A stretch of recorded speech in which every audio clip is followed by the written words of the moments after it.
Hey you guys, Beth Brutati here, and today I'm coming to you with nothing on my face except for my skincare so that we can compare the Miracle Complexion Sponge and the Beauty Blender. So I did clean them. They're obviously both stained, and these are also things we're going to talk about as we compare the two. So starting from the top, the Beauty Blender is available in a ton of places, including at work where I actually got mine. I got mine at Sephora.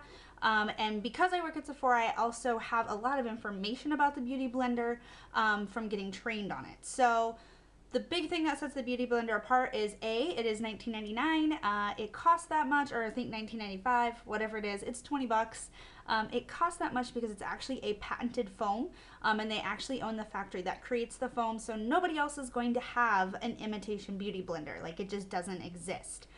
It is a closed foam technology, and that's why you use it wet, because when it's wet, it swells closed and keeps it from absorbing any product.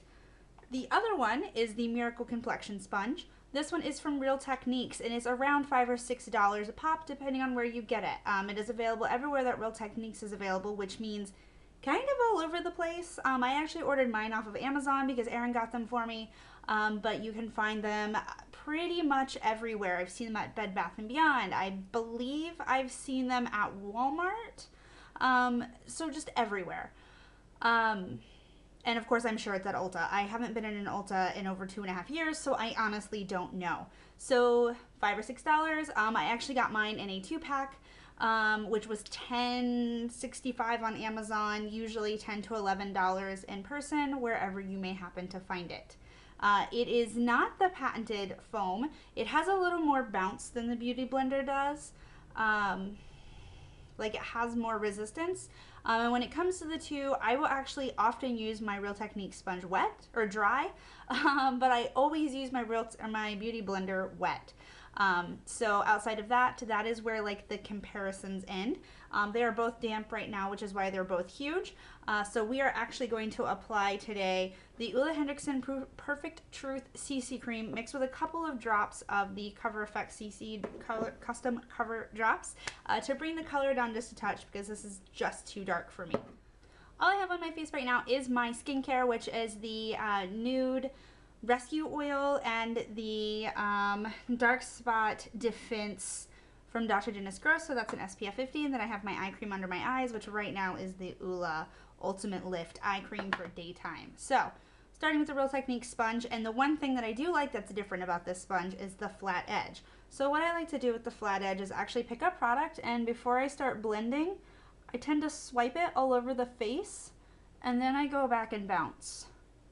Now, I can't do that with the Beauty Blender because it doesn't have that flat edge. I can just, you know, drag the big egg across my face, but I will say that is one thing that I do love about the Real Techniques sponge that the Beauty Blender doesn't have.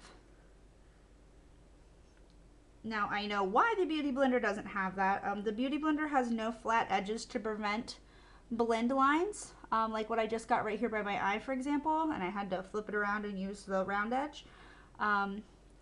The Beauty Blender was invented purely for HD TV, which required no blend lines, because back then makeup was not as camera friendly as it is now, in any capacity.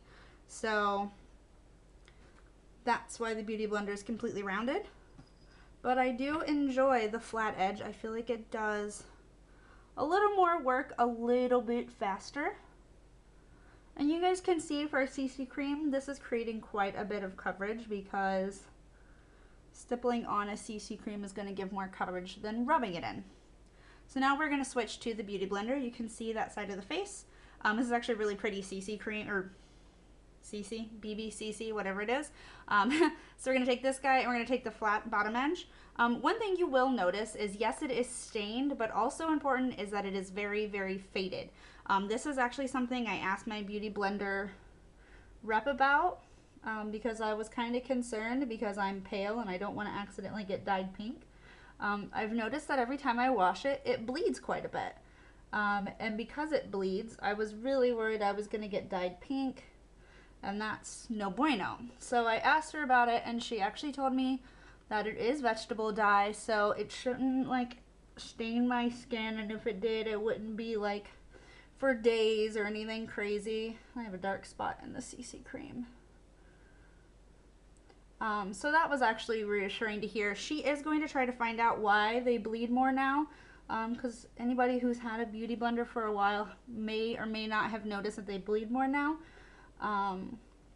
At least I certainly have, and I've seen a couple of other people comment on it. So I'm sure at this point you legitimately cannot tell which side was blended with which is really nice. I mean, they're both a vegan, cruelty-free sponge. One's a little more affordable than the other.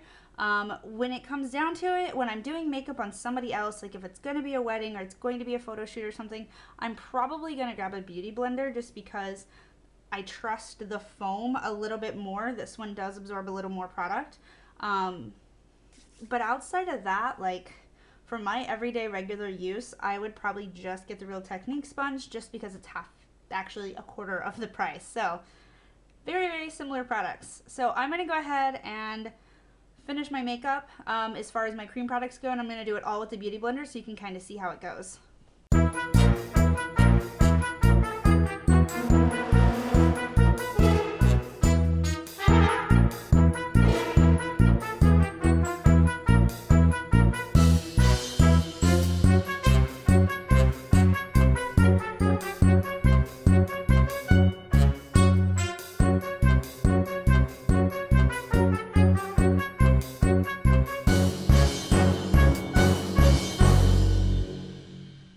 So one thing I actually did notice is I prefer the way my concealer blended out with this guy.